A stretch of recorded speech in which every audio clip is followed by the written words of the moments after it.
해수부 장관님도 좀 이 문제를 깊이 인식을 하시고요. 우리 해경청장님 예. 질문을 드리겠습니다.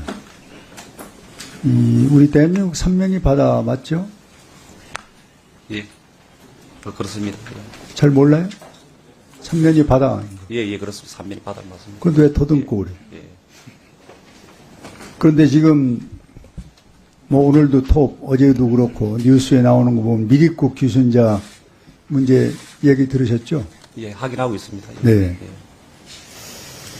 이게 참 부끄럽고 어떻게 보면 창피한 얘기인데 이 대한민국 삼면이 바다인데 너무 무기력하고 경계망이 허술하다 이렇게 지금 질타를 각 언론에서 받고 있는데 이 내용면에서 보면은 이 중국 불법 어획이 지난 1년 동안 몇 척이나 있었죠? 우리나라에 지금 체크해 놓은 것이. 예, 그렇습니다. 얼마나 있어요? 근거한 거 말입니까? 건거한 것이. 네, 작년이 말입니까? 네? 작년이 말입니까? 작년 거하고 올 거하고 합쳐서 얘기할 수 있으면 해주세요. 예, 금년도에는 지금 현재 9척, 작년도에 한 4척 정도 됩니다. 근데 인원으로서는 여기 한 70여 명으로 나오는데. 예, 그렇습니다. 예. 어. 하척당의 인원이 한 10명 자, 이상. 그렇다면은 예. 서해에 이 중국 불법 어획이 이렇게 많이 이 한국 경계선을 넘나들면서 이 어족 자원을 결국은 우리 어족 자원을 그만큼 많이 잡아가고 있다는 얘기인데 예. 그 다음에 이제 이 동해에서 지금 오늘 톱뉴스 계속 나오고 있는 미립국 이 부분 인지하고 있었어요? 해경에서. 사전에 인지는 못했습니다. 그랬죠? 예. 여기 어민들이 신고해서 알게 됐죠? 예, 저희도 순찰청에 가서 확인을 한 사람입니다. 그럼 해경의 역할이 과연 뭐냐? 그런 문제를 여기서 우리가 제기 않을 수가 없고, 예. 그 다음에 서해 남해 중간에 있는 이 보령 이 인근 지역에 22명이 밀국 하다가 예. 21명은 잡았고, 예. 한 명은 안산에 와서 또 건거했죠. 그렇습니다. 제 이런 문제를 놓고 본다면은 삼면이 지금 뚫려 있다. 이쪽 서해 쪽에는 지금 말씀드린 중국 어선이 불법 외역을 하고 있고 북한 어선이 LL선을 마음대로 넘나들면서 해경은 이걸 모르고 결국 일반 어민이 신고를 했다. 이게 국가의 우리 삼면의 대한민국의 자화상이라고 저는 봅니다. 이 문제를 우리 청장께서 어떻게 생각하세요? 예, 위원님 지적에 대해서는 충분히 공감을 합니다. 다만 해상 경계와 해안 경계 부분에 대해서 통합방위 지침에 따라서 군과 해경, 해군 여러 가지 작전 요소 간의 정보 교환을 하고 있습니다.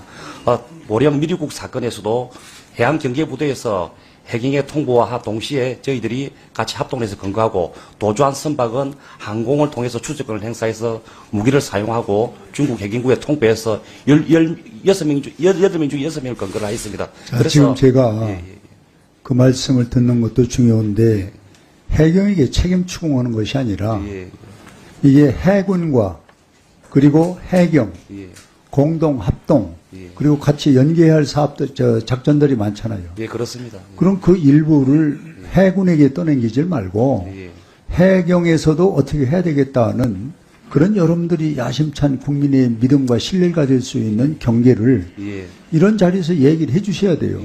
지금 불안합니다. 그리고 또 하나 묻겠는데요. 지금 언론에서 지적하고 있는 밀 입국 루트가 있습니까? 우리나라에? 지금 이제 지형적으로? 과거에는 공해상에서 어선과 어선에서 이적을 하거나 하물선에서 어창을 통해서 직접 밀입국을 했는데 지금의 비대칭 전략은 중국 연안에서 한국으로 바로 보트를 타고 바로 다이렉트로 입국하는 그런 추세입니다. 자, 제가 아는 여러분들이 주신 서류를 종합하면은 부산 해역을 중심으로 한 데서 1년에 한 8건, 10건씩이나 발생하는 걸로 나오고 그 다음에는 이 보령과 태안 쪽에 서해안 쪽입니다. 서해안 쪽에 좀 가까워서 그런 모양이죠. 예, 그렇습니다. 이쪽으로 들어오고 있는 사람들이 한 60여 명 되는 걸로 이렇게 파악이 나오는데 이걸 보고 이제 우리 서해안이나 국민들은 밀 입국 루트가 있다. 바로 거기가 충남, 보령, 태안 해안 쪽. 서산 일부다. 예, 그렇습니다. 이렇게 하면 여기에 대한 특별한 경계가 있어야 되는 거 아니에요? 예, 위원님 지적하시는 것 같이, 그러한 부분에 대해서 2019년도부터 2000년 이후에 육상에 상류가 한 이후에 저희들 건강한 사건에 대해서 그 이후로 해안 경계부대와 같이 정밀한 TOD 또 미식별 또 어화 선박이 됐을 때는 즉시 해경에서 통보하는 등 눈과 발이 같이 움직일 수 있도록 여러 가지 경계 작전을 많이 하고 있습니다. 그럼에도 불구하고 일부 미흡한 부분에 대해서는 우리 해양경찰에서 MDA 사업이라든지 위성을 통한 하긴 식별 하도록 계속 추진을 하려고 하고 있습니다. 제가 청장님에게 되묻고 싶지만은 시간이 한정돼서 그런 정도로 많은데 제가 지금 질문은 취지를 다 아시겠죠? 예, 그렇습니다. 그것을 정확하게 매뉴얼을 좀 만드셔서 예, 예. 이럴 땐 이렇게 하고 이럴 땐 이렇게 하고는 이 방어 체계가 지금 전혀 우리 국민들이나 우리 의원님들 모르고 있어요. 여기에 대한 준비를 해서 예. 한번 의원님들에게 해람을 돌리든지 예, 그래도 대한민국 해경이 이렇게 하고 있다. 예.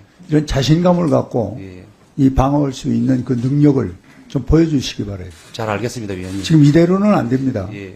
이대로는 이거는 뭐 어떻게 보면은 엘리에이션이 있는지 없는지도 모르고 구멍이 숭숭 뚫린 그런 나라의 삼면의 자화상에다 보고 있으니까 그렇게 좀 해주시고요. 예, 그렇게 하겠습니다. 그다음에 해양공단 공단에 우리 장관님이시나 누구 하시죠? 해양공단 나오셨어요? 요 중앙일보 단독 보도 온 거 보셨어요? 예, 봤습니다. 어떻게 생각하세요? 일단 그 보고사업 초기에 그 개발과 보급이 동시에 이루어지면서 좀 사업이 원활치 않게 진행된 측면이 있다고 생각하고 있습니다. 그렇게 얘기를 하면 안 되죠.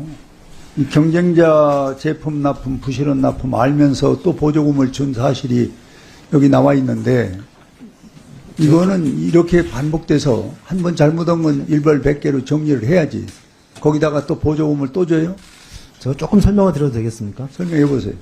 저 이내비 단말 장치가 그 송수신 장치와 표시 장치 두 가지로 구분이 되고 있습니다. 저희 계약서 상으로 보면 송수신 장치의 경우에는 직접 생산을 통해서 해야 한다는 것이 의무인 반면에 그 LCD 같은 표시 장치 같은 경우에는 직접 의무 생산이 아닙니다.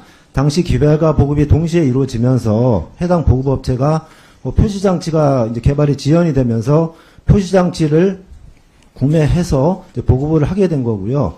여러 가지 이제 객관적으로 좀 이해가 안 가는 측면이 있습니다만 당시에 국가계약법이라든가 이런 절차상의 하자는 없는 것으로 여러 가지 법률 자문을 통해서 확인을 했습니다. 다만 이런 여러 가지 문제점을 이제 제거하기 위해서 3차 사업부터는 이제 단일업체가 아니라 복수의 업체를 선정을 해서 좀 공정하게 사업이 집행이 이루어지도록 개선을 한 바 있습니다. 대기업체에게 564대 정말 이런 구매를 했는데 사고가 62%예요. 여기 들어간 것이 선정에 4억 7천만 원이에요. 이렇게 뚜렷하게 나와 있는데 자꾸 무슨 설명을 부여놓고 있어요? 이건 미안하니까 다시는 이런 일이 없겠다는 무슨 제도적인 대책을 얘기를 해 주셔야지. 지금 설명 들으려고 내가 질문한 거예요? 네, 그 말씀하신 그렇게 대로 하시면 안 돼요. 예, 특정 업체에만 대해서 공급을 하지 않고 지금은 일정한 자격 요건을 가진 모든 업체가 공급을 이것도 하도록, 예. 어떻게 해서 다시는 이런 일이 없겠다는 매뉴얼을 정확하게 정리를 해서 좀 저희 방으로 보내주세요. 네, 그렇게 하도록 하겠습니다. 지금 그 설명 갖고는 제가 이해를 못합니다. 네, 알겠습니다. 이상입니다.